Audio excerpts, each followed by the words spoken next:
觉醒言出法，随后我成了哑巴。可当那天全人类穿越异世界时，我却说了一句：言领域展开。此刻你们前往旅游的大巴突然落在这块神秘的地方。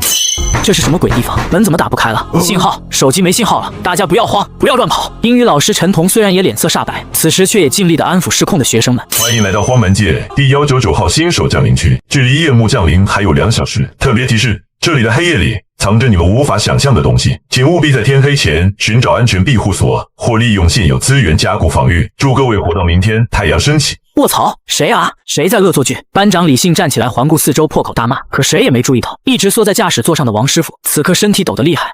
王师傅你怎么了？王师傅双眼通红，没看到吗？路没了！老子开了20年车，从没见过这种鬼地方。我想回家，我老婆孩子还在家等我吃晚饭。刚才那个声音说要活到明天太阳升起，对，活下去。他激进癫狂地坐在地上，抱头傻笑。然而只有坐在后排的你，面无表情地盯着虚空。当前位置扭曲丛林，签到成功，恭喜宿主获得1级炎灵子弹，作用将炎灵之力压缩，打出一发无色、无形、无声、无视物理防御的空气子弹。特性绝对直线，不受锋利重力影响，射程100米，每发消耗1个字。当前余额6666。不容易啊，一天也仅能存1个字，整整18年3个月06天，我是一天都不舍得说话。车厢内只有粗重的呼吸声和王师傅手里那把扳手敲击座位的声音。不行，必须得有人下去看看。他不想死，他想回家，但他不敢自己下去。谁下去？谁愿意下去？王师傅的目光像饿狼一样扫过车厢，接触到他目光的学生纷纷低下头，生怕被点名。王师傅，让江南去。一直缩在角落的李信突然喊了一声，他是哑巴，平时在班里就是个透明人，也不参加集体活动，这种时候正好让他为大家做点贡献。李信，你特么还是人吗？杨伟蹭的一下站起来，欺负一个哑巴，要去你自己怎么不去？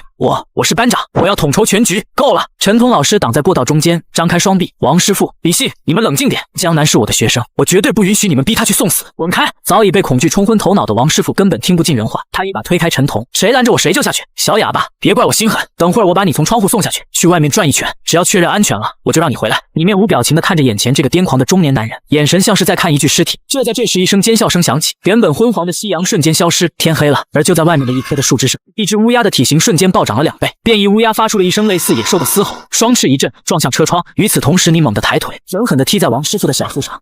死哑巴，你力气还挺大！玻璃炸裂。让黑影瞬间洞穿了王师傅的喉咙啊！死人了！怪物，那是怪物！车厢内瞬间变成了炼狱。那只变异乌鸦杀完人后并没有离开，猩红的眼睛再次锁定了你。你非但没跑，反而冲着他勾了勾手指。变异乌鸦彻底被激怒了，他扑腾着翅膀，在这狭窄的车厢里掀起一阵风，直扑你的面门。就在那锋利的鸟喙即将啄穿你脑袋的一刹那，你突然一手伸向了旁边的李信。既然你想当领袖，那就先替大家挡一刀吧。不要！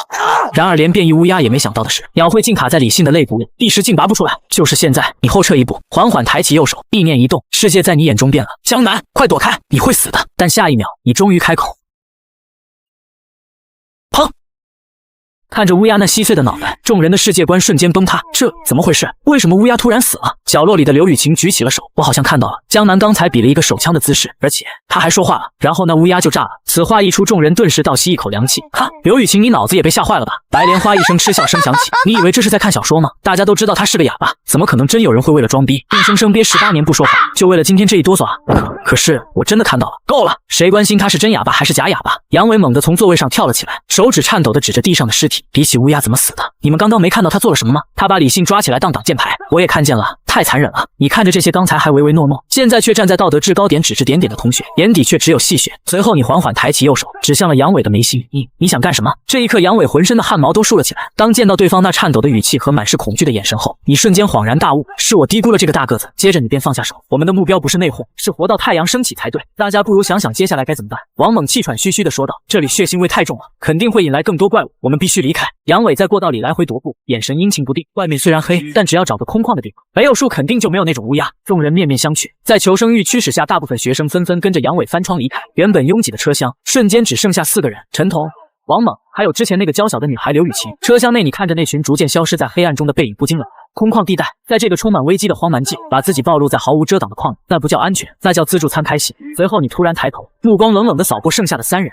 江南同学，陈彤试探性地喊了一声。你没有废话，写下了一行，把尸体扔出去。3人只能硬着头皮照做，毕竟这可在末世，没人需要不听话的累赘。角落边，陈彤压低声音，那个王猛还有雨晴，你们当时为什么那么坚定的要留下来？王猛闻言挠了挠那乱糟糟的头发。陈老师，实不相瞒，当时我就躲在旁边，亲眼看见江南冲着那个大家伙比了个砰的手势，然后那怪物头就炸了。我也看到了。刘雨晴也激动的点头。王猛仿佛找到了知音，我就知道不是我看花眼了，这绝对是异能，小说中异能。然而就在三人因为发现了秘密而感到一丝安全感时，一直闭目养神的你突然睁开了双眼，你听到了风中传来的异动，很密集，很快。此刻留在圈内的你们被一堆变异乌鸦围住，完了，这么多！王猛绝望地咽了口唾沫，这怎么打？你此时也皱起了眉头，瞥了一眼属性面板，若要清理掉外面这成百上千的乌鸦，起码得消耗几百个字。妈的，不过了！你猛地站起身，摆出了双枪的姿势，既然要烧钱，那就烧个痛快！来吧，小崽子们！在三人震惊到石化的目光中，你的双臂所指之处，窗外的乌鸦如雨点般炸裂坠落，炎灵、子弹无视防御，绝对直线，一只接一只，如下饺子般坠落，足足持续了1分钟，打了300多发，直到最后只剩下一只乌鸦。砰！世界终于安静了。当前言灵储备6340字，325个字，近1年的沉默，竟在这1分钟内燃烧殆尽。你心疼的嘴角直抽抽。然而杨伟所率领队伍就没有那般幸运了。杨哥，我看陈老师是被那小白脸迷住了，就是跟这个哑巴等死吧。比起那种变态，我更愿意跟着杨伟哥哥。行了，别磨蹭了。前方的杨伟不耐烦地挥了挥手，一行人浩浩荡荡向着丛林深处稍微稀疏的地方走去。老杨，其实你也看到了吧？郭帅的声音从身侧传来，那只乌鸦死得太邪门了，而且江南那手势，杨伟的手猛地一颤，我看见了，所以我才带你们走。你注意到他的表情了吗？那根本不是人类该有的眼神。郭帅倒吸一口凉气，你是说伟人？没错，真正的江南可能在穿越那一瞬间就已经死了，现在站着那个身体的是被这个世界的怪物替换掉的东西。郭帅顿时感觉细思极恐。是啊，为什么只有他有特殊能力？除非那根本不是觉醒，那是怪物的本能，而且他死活不肯下车，说不定那是他的巢穴。郭帅额头冷汗直流。卧槽，老杨，还得是你脑子转得快。别想了，咱们赶紧走，离那个怪物越远越好。此时天已经彻底黑透了，血月高悬，空气里像是有东西在蠕动。快看前面！白莲花突然叫了一声，只见前方200米处扭曲的树林戛然而止，取而代之的是一片一望无际的麦田。太好了，终于走出这鬼林子了！压抑了一路的众人爆发出劫后余生的欢呼。杨伟哥，还是你有远见。白莲花贴过去，声音发软，大家都加把劲，穿过去，今晚就在麦田边休息。就在这一刻，一声撕裂空气的嘶吼从头顶炸开，所有人猛地抬头，下一秒无数双猩红的眼睛在树冠中亮起，那是乌鸦群，他们早已经在这里埋伏。惨叫瞬间炸裂，队伍直接崩溃，跑，快跑啊！刚才还互相欢呼的男生们瞬间崩溃了。我的腿！陆续有人被扑倒在地，瞬间被黑色的羽翼淹没。去麦田，快去麦田！杨伟脸色惨白，疯了一样往前冲。于诗诗落在最后面。等等我，等等我！他哭喊着看向前方，那3个平日里对他发誓要当护花使者的男生，此刻跑得比谁都快。救命！白莲花，拉我一把！于诗诗看到了不远处的闺蜜，然而白莲花回头看了一眼身后紧追不舍的乌鸦群，她不仅没有伸手，反而一脚踹倒了一根枯木。别过来，别把他们引过来！啪！于诗诗被枯木绊倒，重重的摔在地上。那一刻，他眼里的世界碎了。就在这时，一只乌鸦俯冲而下，锋利的爪子直取他的后背。求生欲让于诗诗爆发出惊人的力量，他连滚带爬的向前扑去，勉强避开了那致命的一击。他不敢回头，四肢并用的冲向那片金色的麦浪。最终只有12个人活着冲进了那片金色的麦田里。停下！他们没追过来。郭帅声音颤抖的指着身后，众人回头望去，看到了这辈子都忘不了的一幕：成百上千只变异乌鸦整整齐齐的停在树林与麦田的交界线上，像是撞上了一堵看不见的墙，没有一只敢越过去，哪怕一步。哈哈，活下来了！杨伟瘫坐在地上，笑得有些癫狂。看见没？我说的对吧？没有树，他们就不敢过来，我们安全了。所有人都在庆幸，只有角落里的于诗诗在发抖。他盯着那些乌鸦的眼睛，他们那猩红的眼睛里没有贪婪，只有一种深深的恐惧。似乎这片看似平静祥和的金色麦田里藏着什么比他们还要恐怖100倍的东西。刚才是谁推我？于诗诗声音发抖。白莲花，刚才那根木头是你推倒的，对不对？你想拿我当诱饵？白莲花一愣，下一秒声音柔软又无辜：诗诗，你在说什么呀？当时那么黑，大家都在跑，我也差点摔倒，怎么可能害你？旁边那3个原本追求于诗诗的男生，此刻为了在团队里立足，也纷纷开口：是啊，诗诗，刚才太乱了，肯定是你看错了。白同学那么柔弱，哪有劲推木头啊？大家都吓坏了，别计较了。看着昔日好友的背刺和追求者的倒戈，那一刻于诗诗彻底明白了什么叫孤立无援。你们够了！于诗诗，你闹够了没有？杨伟居高临下的指着他，想活命就闭嘴，这里不是学校，没人会为你的大小姐脾气买单。杨伟的话像刀子一样狠狠撕碎了于诗诗最后的尊严。一旁的郭帅假惺惺的上前：诗诗，你也真是的，给大家道个歉，这事儿就翻篇了。于诗诗难以置信的看着他们这些虚伪的脸，凭什么我道歉？明明是他害我，我不跟你们待在一起了，我要回去，我要去找雨晴。呜！说完，他竟然头也不回的冲进了黑暗的树林边缘。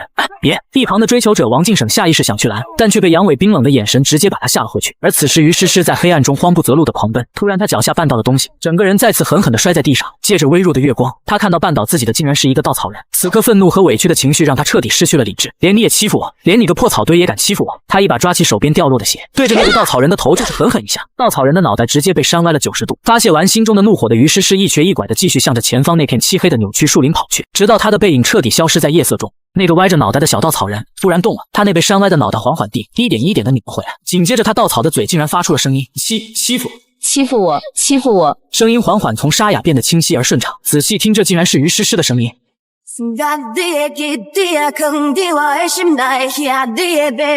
深夜一阵若隐若现的哭泣声从不远处的麦田深处传来，正在守夜的王敬省猛地惊醒：“诗诗，是你吗？你回来了！”他顺着声音鬼鬼祟祟地摸了过去：“诗诗别怕，我是敬省哥哥。”只见前面站着一个娇小的身影，王敬省咽了口唾沫，伸手拍向那个背影的肩膀，然而就在他的手即将触碰到的瞬间，那个身影突然停止了哭泣。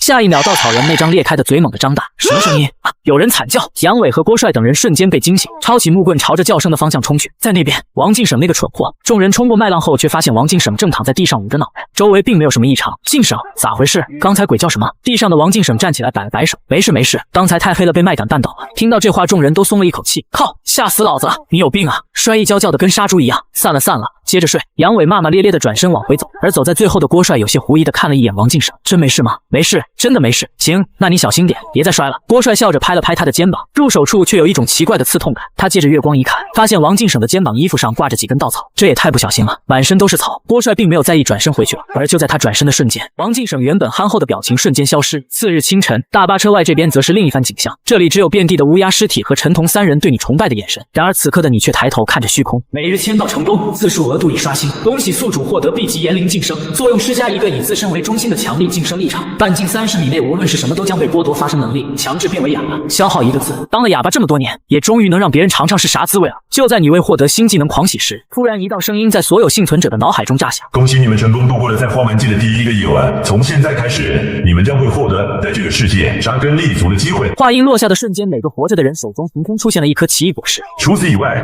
我们将公布首日击杀排行榜，前100名将获得极其丰厚的额外奖励。话音刚落，一道巨大的金色光幕横亘在天穹之上，显现在所有人类的视野里。与此同时，101号新手降临区华夏国第2基地，高耸的城墙上荷枪实弹的士兵严阵以待。城楼之上，一名两鬓斑白的老者和一名中年军官登高远眺，他叫万长征，这座基地的最高指挥官，也是华夏国在这个世界的定海神针之一。小赵啊，这排场可比当年咱们作为第一批被召唤者过来的时候大多了。是啊，首长。参谋长赵岩感慨道，当年咱们只有一道干巴巴的声音通知，哪有这种全息投影？不过随着后来人数越来越多，这系统的规模也就越大了，尤其是这次全蓝星的人都来了。万长征脸上一沉，是啊，全来了，死的人也越来越多了。以前是1年1000人，我们还能勉强接应，这一次几十亿人同时降临，这是灾难。这操蛋的荒蛮界不仅毁掉了所有的现代化热武器和载具，甚至把人扔到各种绝地。咱们这101号降临区危险等级评定为 B 级，算是比较温和的了。可即便如此，第一天也是死了一半兄弟才逃出升天。赵岩叹了口气，首长，比起其他地方，我们确实算幸运的。据说176号及以后的 S 级诡异岛，至今没有新人能从里面出来，死亡率99.9%。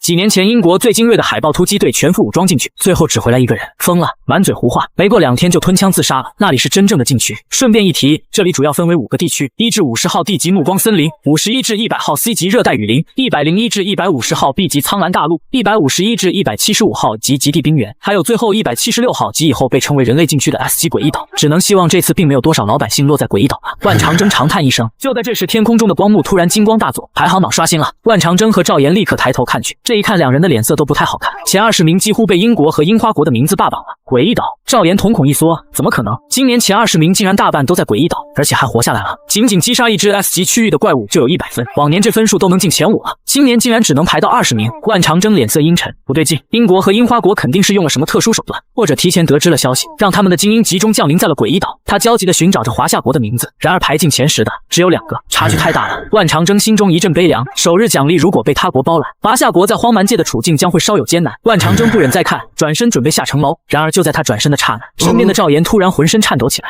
首长，等一下，您快看，看什么？难道我们又霸榜了不成？我们不止又霸榜了，还是断层级别的霸榜？什么？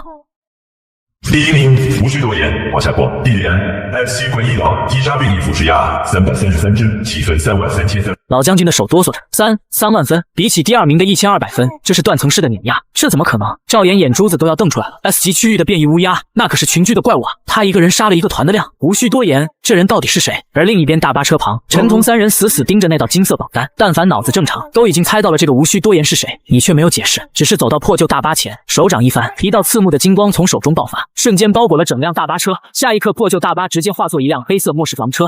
我去，这是大佬你得到的奖励吗？王猛下巴都快掉地上了，你没解释，挥了挥手示意上车。车内空间彻底重构，取而代之的是铺着柔软地毯的宽敞客厅。天呐，这简直是皇宫！随后你让众人吃下那个神秘果实，没想到的是你在吃完果实后，身体竟毫无变化。很显然你觉醒失败了，没有就没有吧。对我来说，炎灵系统已经足够了，反倒是王猛觉醒 B 级机械师，刘雨晴觉醒 B 级鉴定师，一个能修万物，一个看到怪物的弱点。你满意点了点头，真是2个强力辅助啊！但陈彤却觉醒失败。与此同时，麦田这边就不安宁了。吴昊，你什么意思？杨伟脸色铁青，明明是我带着大家逃出来的，你凭什么这个时候抢队长的位置？吴昊冷笑一声，我承认昨晚是你运气好蒙对了路，但现在是末世，实力说话。我觉醒的可是 B 级战斗异能雷电之术，而杨伟你不过是个 C 级的力量增幅，充其量就是个搬砖的。吴昊一脸鄙夷的指着杨伟，还有你郭帅，D 级危险感知，而且感知范围只有20米，等你感知到危险，怪都贴脸了，要你这废物能力有什么用？吴昊，郭帅被对得面红耳赤，吴昊身后梁蕊和王敬省等人也纷纷露出了得意的笑容。梁蕊掌心托着一团火球 ，C 级火球术，而王敬省手臂瞬间化作几根枯黄稻草，灵活的扭动着 ，C 级稻草缠绕。杨伟，认清现实吧！梁蕊嘲讽道。就连白莲花也茶里茶气的说道：“杨伟哥，要不咱们就听吴昊的吧？”杨伟难以置信，莲花。既然如此，道不同不相为谋。郭帅，我们走。老子倒要看看离开后是谁活不下去。郭帅也是个有血性的，一群墙头草，真是看错你们了。走，老杨，好言难劝，该死的鬼！两人转身就走。呵呵，2个蠢货，放着好好的麦田不带，非要去别的地方，真是愚不可及。吴昊不屑地冷哼一声，而就在所有人都没注意到的角落里，那个手臂化作稻草的王敬省则正在笑着。然而杨伟2人不知道的是，他们在麦田中跑步的声音竟然传进他的耳朵中。呵呵呵，逃吧，逃吧！他用只有自己能听到的声音低声呢喃着：“只要还在麦田里，你们就是我的养分，谁也逃不掉。”麦田之中，杨伟和郭帅2个人满头大汗的走了整整3个小时，却走不出去麦地。老郭先休息会儿吧，我不行了。杨伟喘着粗气，郭帅脸色苍白地点了点头。好，希望那些白眼狼们能多拖住怪物一会儿吧。多亏了你的危险感知啊！那个傻逼吴昊根本就不懂这异能的含金量，这异能简直就是内鬼雷达。郭帅声音颤抖，那个雷达一直隐隐约约的发出警告。我可以肯定那群人中绝对有怪物混进来。如果那个怪物真的是本地土著，那些乌鸦为什么不敢进来就能解释了。听到这话，杨伟猛地打了个寒战，不能再休息了，我们必须快点走出去，只要走出这片麦田就安全了。2人刚准备离开，周围的光线突然变得有些昏暗。老郭，现在几点了？杨伟的声音有些发飘。上午10点31分，怎么了？杨伟看着天空中那个正在快速下坠的太阳，面如死灰。那为什么它在西边？太阳是从西边升起的吗？死一般的寂静。老杨，有没有一种可能，它不是在升起，而是在日落？郭帅的表情此刻已经僵硬成了面瘫。这里的时间流速不对，白天过去的太快了，这片麦田根本不给我们白天赶路的机会。这里就是猎场，他是想把我们强行留在黑夜里。房车如履平地在平原上狂奔，突然一阵急促的刹车声响起，竟然是于诗诗在拦车。对于一个曾经抛弃过团队的人，你可不想收留。你转头看向了旁边的刘雨晴，于诗诗是他最好的朋友。刘雨晴的眼中有些许不忍，你对着他指了指于诗诗，刘雨晴立刻会意，瞬间发动了。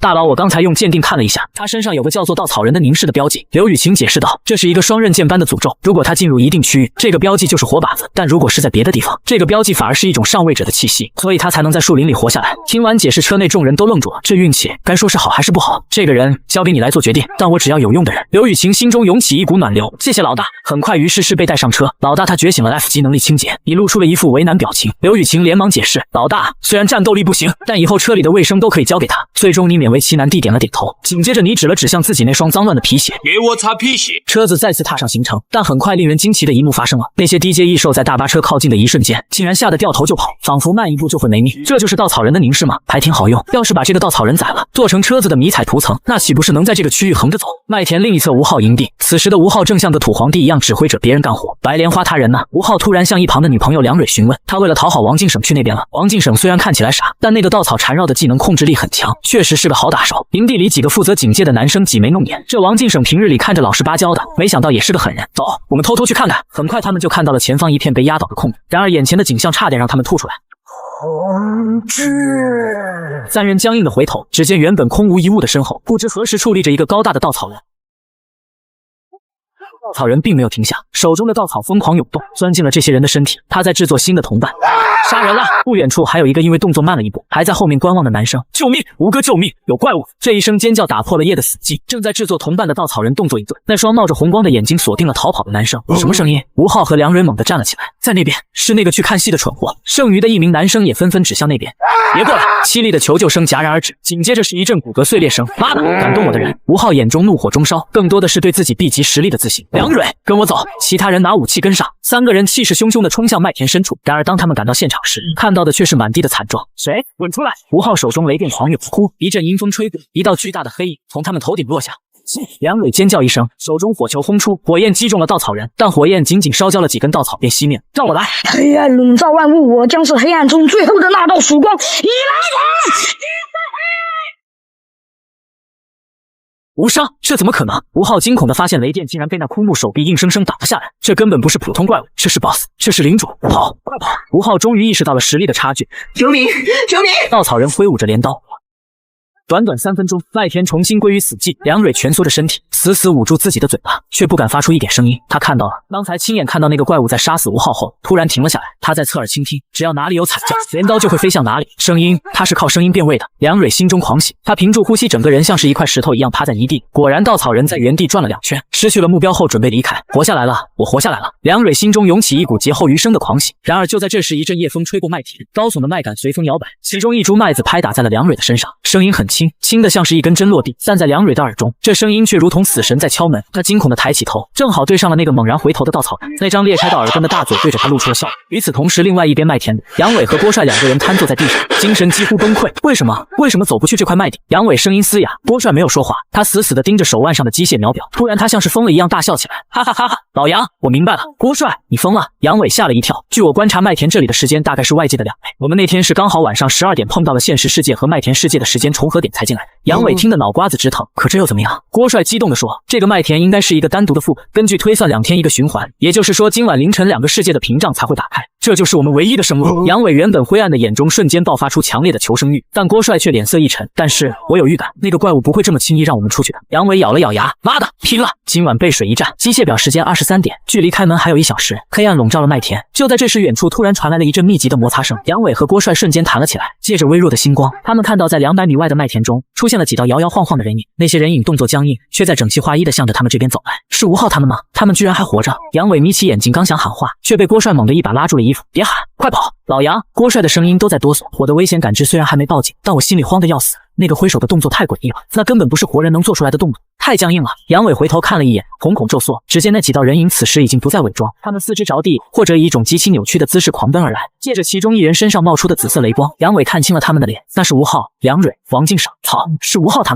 们变成怪物了。更绝望的是，一道火球和一道雷电呼啸着从身后打了过去，他们还能用异能。火球在2人身侧放开，点燃了干燥的麦秆，火光冲天，跑不掉了。郭帅气喘吁吁，他的体能远不如杨伟。杨伟猛地停下，眼神彻底变了，那就不跑，干碎他们。老郭，配合我！此刻一堆稻草人猛地冲来，杨伟瞬间发动了 C 级异能力量增幅，而郭帅必须瞬间危险感知全开，左边2个，那个雷电在蓄力，小心！杨伟如同一辆人形坦克，迎着那群人皮稻草人冲了上去，最前面的2只当场被撞得粉碎，稻草四溅，怪物依然悍不畏死地扑上来。死了！吴昊手中的剑刺向杨伟，又滚翻！郭帅大喊，杨伟猛地翻着只能巧避开了要害，但电弧还是擦中左臂，瞬间皮开肉绽。杨伟闷吼一声，反手抓起一个扑上来的稻草，当做武器横冲拔将过去。混战之中，郭帅眼神骤然一凝，老杨，他们没有视觉，他们的眼珠子是稻草，他们是靠声音定位的，用声音引他们，懂了？杨伟抄起石头砸向远处。果然，吴昊和梁蕊同时转头看向石头落地的方向，机会！2人对视一眼，老郭，来吧！郭帅猛地怒吼，孙子，爷爷在这！梁蕊手中的火球瞬间凝聚，朝着郭帅砸去。郭帅拼了命的闪躲，但爆炸的热浪还是瞬间燎烧了他的大张。惨叫声吸引了所有怪物的注意。就在这一刻，潜伏在另一侧的杨伟动，他猛地一脚把浑身雷光的吴昊踹飞，当向正是即将发射第2发火球的梁蕊。雷电与火球在2只怪物之间炸开，2只精英怪瞬间炸成漫天燃烧的稻草，干得漂亮！失去了2个远程输出，剩下的近战稻草人在杨伟面前就是一堆烂草。机械表时间23点55分，距离开门还有5分钟。原本金色的麦田此刻已经被烧得焦黑一片，满地都是残枝断壁和散落的稻草。杨伟和郭帅攀起，连抬起手指的力气都没有。杨伟的左手仍在颤抖，那是电击后的神经损伤。郭帅更惨，半张脸都是火球烧伤的痕迹。杨伟喘着粗气，声音沙哑：“咱们是赢了吗？应该吧，还有5分钟，2个世界业即将重合，我们就能出去了。郭帅苦笑一声，只可惜我这张脸算是完了，以后别说找对象了，不哭小孩就不错了。杨伟拍了拍郭帅的大腿，没关系，这里是末世，实力才是硬道理，总有女孩子会喜欢你的内在的，当然可能不是喜欢你的脸。滚蛋！郭帅没好气的骂了一条，两人相视一笑起来。然而就在这时，郭帅的笑容突然凝固了，他仅剩的那只眼睛死死地盯着地上的尸体，嘴唇开始不受控制地哆嗦起来。怎么了，老郭？疼迷糊了？杨伟察觉到不对，不对。郭帅的声音里充满了难以言喻的恐惧。人数不对，老杨，你算算，当时我们从树林来到麦田，一共是12个人，于诗诗那个时候走了，剩11个，我们俩走了，剩9个。他猛地指向地上那一堆尸体，可是刚才我们杀的只有8个，还有1个人去哪了？听到这话，杨伟浑身的汗毛瞬间炸起。谁？漏了谁？杨伟紧张地环顾四周，不知道，太乱了。没看清，难道是跑了，还是藏起来了？就在这时，杨伟突然感觉脖子后面传来一阵凉风。老郭，你怎么不说话了？杨伟下意识地问道。郭帅满脸惊恐地盯着他身后，还没等杨伟做出反应，忽然一团刺挠的东西从后面按住了他的肩膀。当然没有了，人家可一直注视着你呢。杨伟瞳孔骤缩，这个声音是白莲花。杨伟哥，带我一起走吧。下一秒，白莲花的双手化为镰刀。老杨，在郭帅那震惊的怒吼中，老郭，快跑，别回头，跑啊！话音刚落，他便永远闭上了眼睛。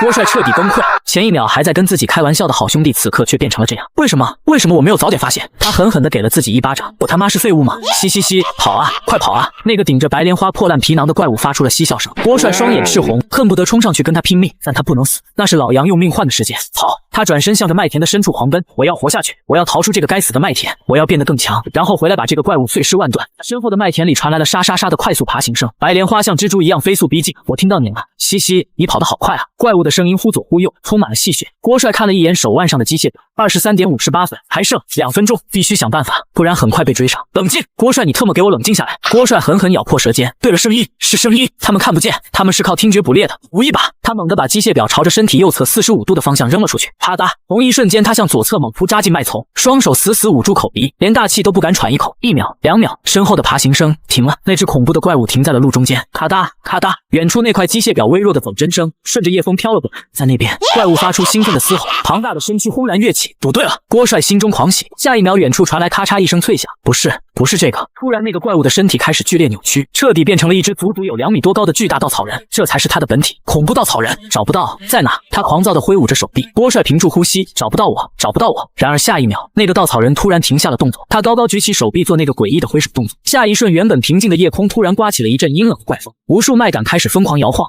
一株麦子轻轻打在了郭帅的背上，声音很轻，但在这一刻，郭帅却感觉像是被判了死刑的枪声。远处的稻草人猛地转过头，那张裂开的大嘴对着郭帅藏身的方向露出笑容。他瞬间爆发出惊人的速度，朝着郭帅扑来。郭帅瞳孔骤缩，原来如此，他挥手根本不是在打招呼，而是在制造风。他用风声来回声定位，哪怕我不动，他也能找到我。这是一个无解的死局。看着那张越来越近的死神镰刀，郭帅绝望地闭上了眼睛。老杨，对不起，我还是没能跑出去，我来陪你了。他在心中默数着死亡的倒计时，3、2。预想中的剧痛并没有传来，周围突然变得很安静。怎么回事？郭帅浑身颤抖着睁眼，下一刻他愣住了。那个稻草人此刻就停在他面前不到5米的地方，却并没有攻击，反而眼眶中亮起刺目的红光，那是极度警戒的状态。他死死地盯着郭帅的身后。啪，在看什么？郭帅僵硬地回头，麦田中不知何时站着一个男人。在这个稻草人为尊的世界，觉醒危险感知异能的他在异世界逃亡3年，可就在他被稻草人逼到绝望的那一刻，不知何时后面站着一个男人，他那双漆黑的眸子只是平静地注视着这个恐怖的稻草人，那种眼神既不是恐惧，也不是愤怒。郭帅望着那道与稻草人对峙的背，嘴唇发颤。江南，他此刻心中的绝望已经到达了极点，前有怪物，后有恐怖伟人，可偏偏就在这时，他心底却升起一丝诡异的期待。如果这个伟人他能杀了稻草人，那也算是变相为老杨报仇了。他的弱点是声音，他没有视力，不要发出声音。郭帅拼尽全力嘶吼，然而无论是那个男人，还是那个恐怖的稻草人都没有搭理他。稻草人那双燃烧着红光的眼中，此刻只有那道身影。下一瞬，稻草人发出一声不像人类的咆哮，如同离弦之箭般扑来，而你依旧站在原地，但右手已经化作了残影，大拇指竖起，食指指向前方。莫桑比克射击法，2枪胸口1枪头。稻草人竟然当场就被无形的子弹给拆成了零件，散落一地，无数枯黄的稻草漫天飞舞，仿佛下了一场黄色的雪。郭帅直接看傻了，不可能吧，这就结束了？然而就在这时，他瞳孔猛地一锁，只见在你身后的麦田中，无数根麦秆疯狂蠕动，那只恐怖的稻草人竟然瞬间重组复活。紧接着，他手中凝出一柄巨大的死神镰刀，对着你的后颈狠狠劈下，小心背后。郭帅下意识的想要大声提醒，却见你只是冷笑，你只是缓缓抬起左手，食指竖于唇前，做了一个优雅而禁忌的动物，瞬间移到以你为中心的无形波动扩散方圆30米的范围。刹那间，世界被按下了静音键。郭帅张大了嘴巴，却发不出一丝声音。而此时，你身后的稻草人也愣住了，他愤怒地挥舞银刀，试图劈开空气，想要听到猎物的惨叫，可是没有，什么都没有。他开始疯狂地挥手，试图唤起阴风，狂风呼啸，麦浪翻滚。然而，在这片领域里，哪怕是风暴也是哑巴。郭帅急得满头大汗，疯狂地比划手势，躲开啊，快躲开啊！就在你后面，但你连头都没回，甚至连脚步都没挪动一下。稻草人举着镰刀僵在半空，他根本不知道该往哪里砍。在这个绝对静音的领域里，失去了视觉的他不过是个彻头彻尾的废物。Sorry， 你缓缓举起右手，甚至没有回头看一眼，枪口却已精准指向身后稻草人的头部。砰！空气子弹瞬间贯穿了稻草人的脑袋，巨大的身躯化作一堆烂草倒在地上。你看着地上的影子，轻蔑的一笑。抱歉，虽然听不到，但我不是瞎子。郭帅再次震惊的无以复加，太强了，这个伟人强的离谱。然而战斗并未结束，轰隆隆！突然，整个无边无际的麦田开始剧烈的震颤起来。下一秒，无数麦秆拔地而起，2个、10个。密密麻麻的稻草人从四面八方钻了出来，手持镰刀，封死所有退路。只要有人触碰到任意一个稻草人，就会触发稻草人的凝视，他就能重新获得视野。郭帅全身止不住的颤抖，只因他脑海中危险感知瞬间出现密密麻麻的红点。原来这才是他真正的实力。从始至终，对方都在陪我们玩。郭帅忽然崩溃的笑了起来。为什么要让我们看到希望，再将我们推入深渊？他终于撑不住了，跪爬到你面前，胡乱比划着生硬的手势，紧接着指了指自己的脖子：“杀了我，求求你，给我个痛快！我不想变成那种怪物，我不想变成稻草人。”然而你压根没理他。真是麻烦的怪物，怪不得白天进不来，原来根本不是稻草人成精了，而是这片麦田成精了。只要麦田还在，这怪物就是不死的。你叹了口气，既然如此，那就别怪我不讲武德了。每月结算完成，次数额度已刷新+1，当前余额6338，当前位置死亡麦田，签到成功，恭喜宿主获得炎灵结炎石剂 S 级，作用点燃目标的时间本身，化为赤黑结炎缠绕其身，直至其时间凋零或燃烧殆尽，不死不灭，消耗12个字。看着新获得的炎灵介绍，你嘴角微微上扬。点燃时间吗？这个技能简直就是为了眼前这个不死的麦田量身定做的。你缓缓上前一步，紧接着咬破右手食指，一滴鲜红的血珠从指尖渗出。你伸出带血的手指轻轻点在了离你最近的一株麦穗上。这一刻，风停了，所有的稻草人似乎都感受到了什么，竟然本能地停下了动作，瑟瑟发抖。你看着那株麦穗，轻声道：“以此为烛，敬你余生。”燃烧殆尽。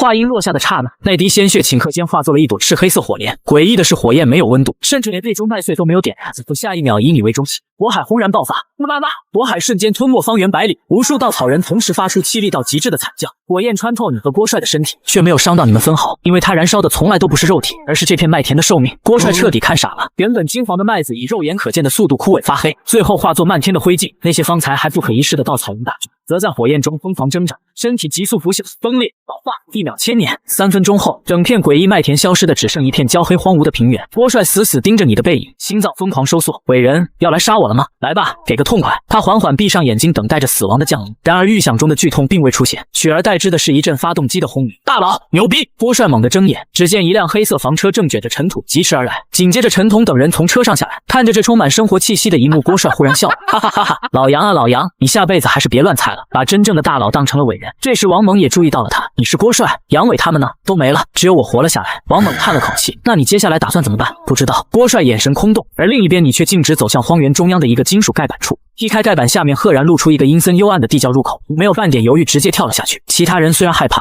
却也只能硬着头皮跟上。地窖内阴冷潮湿，空气中弥漫着令人作呕的腐烂味和血腥气。众人抬头看去，下一秒，所有人瞬间脸色骤白。这里根本不是什么地窖，而是一间拷问室，墙上挂满了各种锈迹斑斑的刑具。你抬手指向刑床上的一张皮，刘雨晴哆哆嗦嗦地凑过去，发动了技能。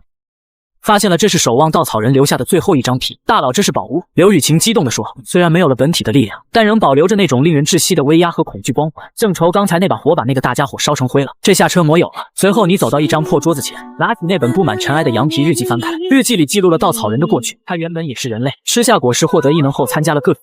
可当他付出一切完成试炼后，却发现所谓回归蓝星居然只能回去1天。彻底绝望的他选择把自己变成怪物。你缓缓合上日记，轻叹了口气，不过是一个被力量和执念逼疯的可怜虫罢了。而就在日记旁边还放着一颗暗金色眼球，这就是日记中记载的灾厄之眼啊！刘雨晴连忙凑上前，那颗眼球仿佛活物一般，瞳孔骤然收缩。他强忍不是发动了鉴定，物品灾厄之眼 A 级鬼器，由强大异能者在极度疯狂状态下炼制的诡异眼球，可看穿他人弱点、血条能量流动以及自动战斗功能，只有拥有极强意志力的人才能驾驭它。随后你缓缓转头望向角落里的郭帅，准确的说是看向他那只焦黑失明的左眼上，你写了2个字：异能。郭帅顿时受宠若惊，旁边的王猛赶紧用手肘顶了他一下，发什么呆？大佬准备带上你了。郭帅原本灰暗的眼中瞬间燃起了希望，我的异能是地级危险感知，可以感知周围20米范围内的。可还没等他说完，你却露出失望的表情，太弱了，我的队伍不需要废物。郭帅整个人如遭雷击，废物。王猛和刘雨晴也愣住了。大佬，郭帅虽然异能等级低，但他还是挺机灵的。王猛试图求情，向我证明你的价值，否则就烂在这里吧。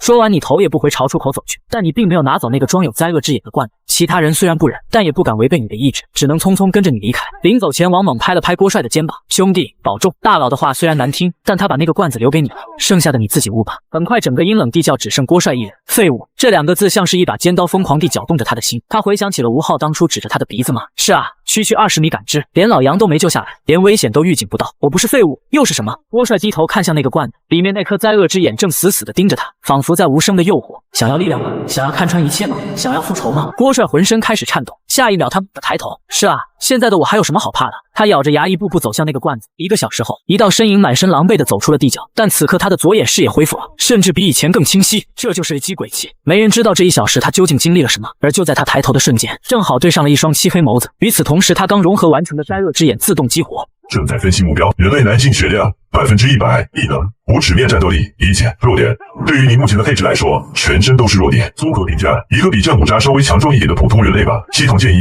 预计胜率为73开，是否需要立刻策划自动战斗方案将其击杀？郭帅瞬间冷汗直流，关掉，赶紧关掉！他真怕这破眼珠子下一秒就替自己开启什么自动战斗。你特么这破眼珠子是盗版的吧？你说他是普通人，还有这离谱的73开，是他3秒杀我7次是吧？郭帅连忙用意念关闭了灾厄之眼，随后他小心翼翼走到你面前，你扫了他一眼，满意地点点头，便安排他以后和王猛住一起。另一边觉醒 B 级机械师的王猛正拿那张 S 级的皮肤给车贴膜，很快原本哑光的黑色车身在人和皮肤后竟浮现出一道道暗金色的纹路。改装完毕，获得特性恐惧光环 S 级。一旁的郭帅都看呆了，王哥，你这异能也太猛了，相对比我的这个眼珠子好像是个残次品。坏的，怎么说？要不我拿你试试？行啊，来呗。郭帅再次激活灾厄之眼，系统建议预计胜率为91开，直接打爆他的狗头。看到这次的数据，郭帅顿时松了一口气，看来没坏。可下一秒他后背忽然一凉，既然眼睛没坏，那刚刚扫描老大的时候为什么显示的是无异能的普通人？郭帅细思极恐，不是眼睛坏了，而是老大太强了，绝对是这样。王猛听完也是一脸震惊，不愧是大佬，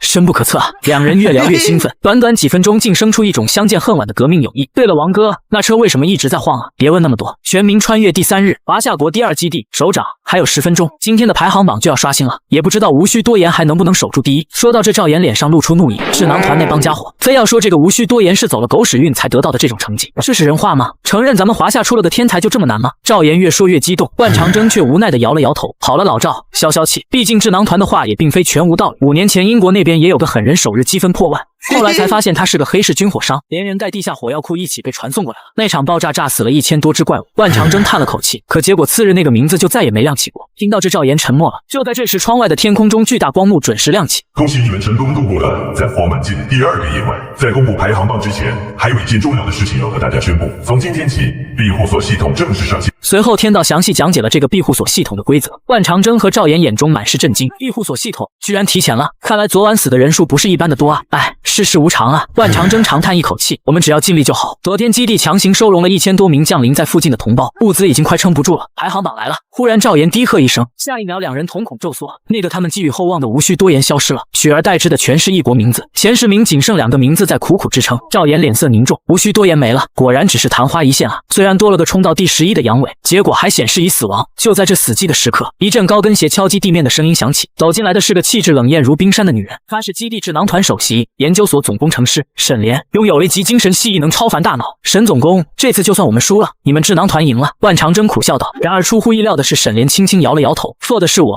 你们的眼光很准。说完，他直接把电脑推到2人面前，屏幕上显示着一个孤零零的数据条：第9527名，无需多言，华夏国。沈总工，你这是把我们当傻子吗？新手榜不是只显示前1000名明吗？这9527是个什么鬼？面对两人的质疑，沈莲只是淡淡回应：谁告诉你这是新手榜？另外，我建议您两位可以抽空去看看眼科了。赵岩气得差点被噎的，下一秒两人的目光定格在最上面的那个金色标题上，BOSS 击杀榜。万长征和赵岩眼珠子都要瞪出来了。BOSS 击杀榜是什么概念？那只有真正击杀过领主级怪物的强者才有资格登的榜单。可现在一个刚降临3天的新人居然上榜了，万长征手都在抖。S 级 BOSS 还是不到1分钟内单杀，赵岩的声音都在颤抖。今天整个荒蛮界绝不会太平了，因为无需多言的出现已经彻底打破了这个世界的战力认知。然而还没等两人从震撼中缓过神，沈莲忽然再次开口。这位无需多言刚刚选择公开了自己的击杀画面回顾，糊涂啊，简直是糊涂。赵岩瞬间急了，公开能力，暴露行踪，英国和樱花国的杂碎现在肯定都盯上他了，他们的暗杀手段可不是开玩笑的。沈莲神情突然变得异常严肃，根据分析，这位无需多言很有可能是一名神选者。听到这3个字，万长征和赵岩的呼吸都滞了一下。这个世界的战力体系大致分为4类：普通人、强化人、超凡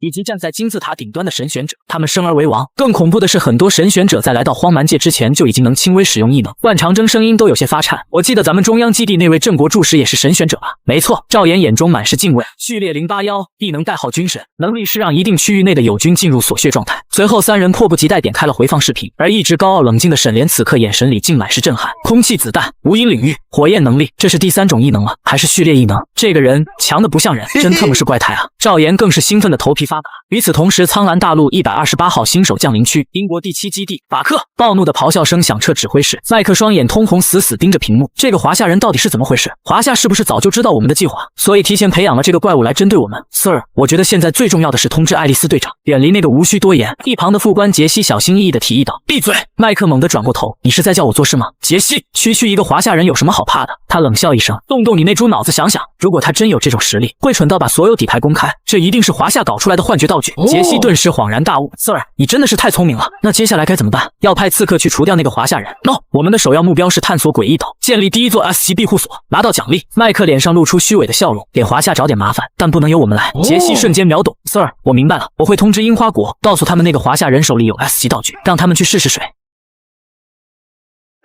这是一个掺有恒河水的基因药剂，可我却毫无顾忌地将它打入体内，只因它拥有打破人类基因锁的力量。不仅我的垂直起跳高度足足达到2米，连奔跑速度也飙升到了20米每秒，甚至连极限力量也突破到了1000公斤。这就是 BOSS 击杀榜奖励的地级药剂，有点意思。就在这时，郭帅攥着一张羊皮卷轴走过来：“老大，这是杨伟的新手排行榜第11名的奖励，刚才天幕将这东西转交给我了，您收下吧。”你打开卷轴，发现上面只有一个还在闪烁的红点，却没有任何文字说明。郭帅挠了挠头：“老大，我也不知道怎么用。”一旁的刘雨晴连忙过来发动了剑女，发现这竟然是一张地图，使用后会自动在地图上标记出距离最近的荒蛮界终端信号塔。有了这个，我们就能开启地图功能了，就不用在这个鸟不拉屎的地方瞎跑了。刘雨晴激动的差点跳起来，可他们不知道的是，此刻红点区域正上演着一场与阳光截然相反之论。轰隆，一道紫色的狂雷声便劈落中了一块早已锈迹斑斑的巨大招牌。就在这时，一辆经过重度改装的墨绿色悍马停在了这所废弃中学前。5名身穿特种作战服的身影全副武装的下车，他们是樱花国精英小队黑狼小野军。这里好像是33年前我们樱花国全体师生离奇失踪的玫瑰中学。没错，池田君。小野神色凝重的点头。当年这所学校是外包给华夏国企业建造并命名，没想到他竟然也穿越到了这里。不入塞纳，吵死了！一道不耐烦的声音突然打断了两人。他叫佐藤，异能 A 级风暴使者，虽然是新人，但却是队里最狂妄的人。赶紧完成村口先生的任务，拿到地图不就行了？闭嘴！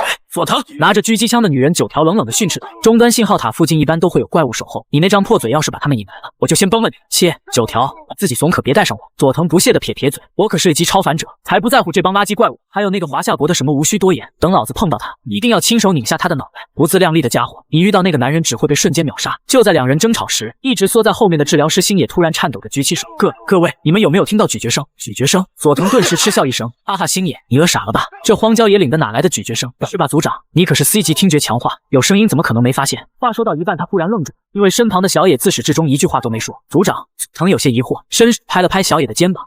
下一秒，小野整个像是散架的积木一样轰然倒地，所有人脸色瞬间惨白。此刻的小野竟只剩下一副森白的骨架，作战服却完好无损，可身体却在短短几秒钟内被某种看不见的东西啃食殆尽。警戒！有隐形怪物！池田君，快开启你的护盾异能！9条大喊一声。然而此刻的池田却站在原地，浑身剧烈颤抖，甚至连手中的重盾和机枪也砸在地上。池田，你在干什么？快开盾啊！池田缓缓转过身，那张脸上只剩绝望。快跑！他在我的身！众人惊看去，只见池田的左半边身此时正在以肉眼可见的速度消失。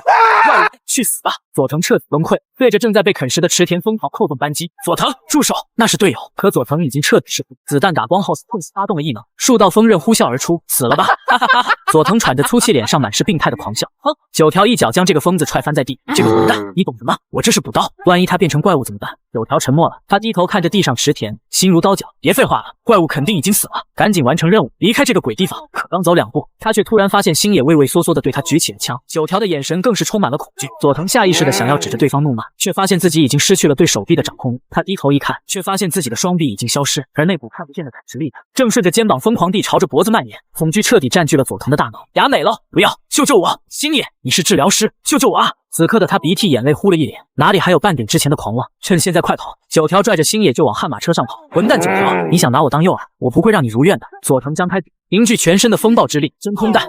下一秒，一枚高度压缩的空气弹轰然喷出，直接破悍马车的引擎盖，并贯穿了九条的大腿。九条整个人跪倒在地，你这个疯子！星野连忙扶住他。九条姐，我给你治疗。来不及了，车坏了，我们先进学校。为什么？星野不解道，那不是送死吗？九条眼神却变得很辣，因为就在刚才他的 C 级异能鹰眼触发，周围的雨滴在他视野中变慢，他终于看清了那个怪物的真面目。那这个自砍来的男生，他根本没有隐形，而是藏在一滴雨水里。此刻佐藤已经彻底倒下，下一刻那个处于水滴中的身影开始不断在雨滴中转移跳跃，朝着星野和九条急速逼近。20米、15米、10米，来不及了！九条深吸一口气，对不起了，小星野，接下来的路只能你自己走了。他猛地将星野推向教学楼，自己则停在原地，拔出背后的武士刀，独自面对着漫天暴雨。时间在此刻变得无比缓慢，近在咫尺的水滴映照出怪物贪婪的脸。就在九条闭目等死的那一刻。